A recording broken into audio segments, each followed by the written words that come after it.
Hi, it's Marianne, the Frugal Chef. Hey, why don't we marinate some pork chops so that we can grill them later on? You know, oh, this is going to be delicious. Grilling pork chops can sometimes render you a dry, tasteless meat.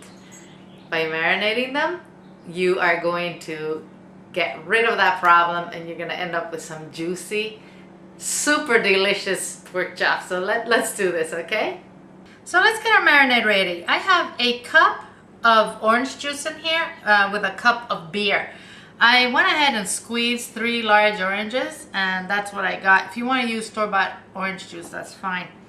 I'm gonna add to this 1 tablespoon of orange zest, 1 teaspoon of cumin, 1 teaspoon of pepper, and 1 teaspoon of coarse salt. I'm going to add 4 garlic cloves, which I just quartered. We're going to remove all those once we're done with our marinade, so no worries. And I have 1 jalapeno. Half of it I seeded and I took the membrane out and I cut in, I quartered. The other half, I'm just going to leave the seeds and the membrane in just to give it some spice.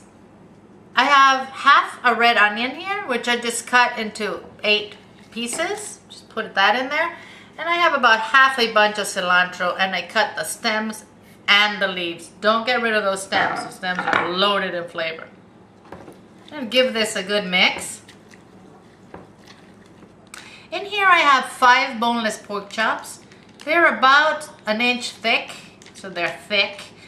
And I just rinsed them and put them in the Ziploc bag. I'm just gonna pour all the marinade in there.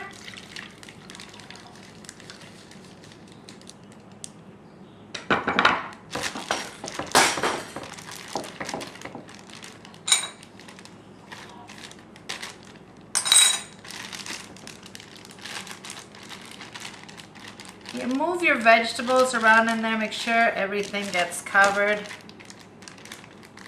Put this jalapeno in there. And I'm just gonna zip this, take out the excess air, and I'm gonna put these in the fridge. They're gonna marinate for at least 2 hours, and then we'll grill them. All right, let's get our pork chops ready for the grill. The grill's been heating. We'll go out there and prep it together. We're gonna oil the grids and then put this on, okay? I'm gonna take all of these out of the marinade, shake off the excess, and then just let them sit at room temperature for a few minutes. Go ahead and discard the marinade. You're not gonna use it anymore. I'm gonna go ahead and season these with salt and pepper a little bit. Remember, I put a little bit of salt in the marinade on purpose, and I'm just going to put some salt on both sides and some more pepper. And we'll let them sit here for a little while, and then we'll put them on the grill. We'll let these sit, and we'll grill them in a few minutes. Okay, we're going to prep the grill. It's all clean now, and Peter's just going to put here's a wad of paper towel that's soaking in olive oil, and he's just going to oil the grids like that. Keep our meat from sticking. So we're going to sear these in hot heat, and then we're going to lower the heat and cook them in indirectly so that they're nice and smoked. He's got his log there that he always puts in his grill.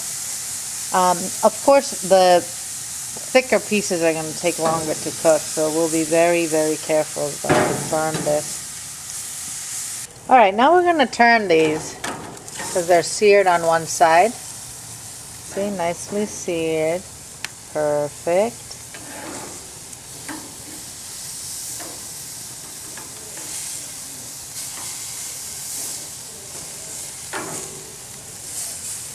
He's just rearranging those, places that's more heat and less heat and all that. Oh, you guys could smell this. Very well. Now we're going to let them sear on that side, and then we're going to lower the heat. So we flip these one more time. We want these to be cooked through but not dried up. So we got to be careful that they don't, not to overcook them. They've been on the grill for about 15 minutes now, and I think they're pretty close to done. All right, look at these. They're finished. They cooked for about 20 minutes. They're cooked through. And now we're going to eat them with a salad. They're delicious. I wish you guys could come over and smell this. Bon appetit from thefrugalchef.com. Make sure you come and visit us. We have all kinds of recipes that are not in video form. Eat well, my friends, without going broke. I'll see you soon.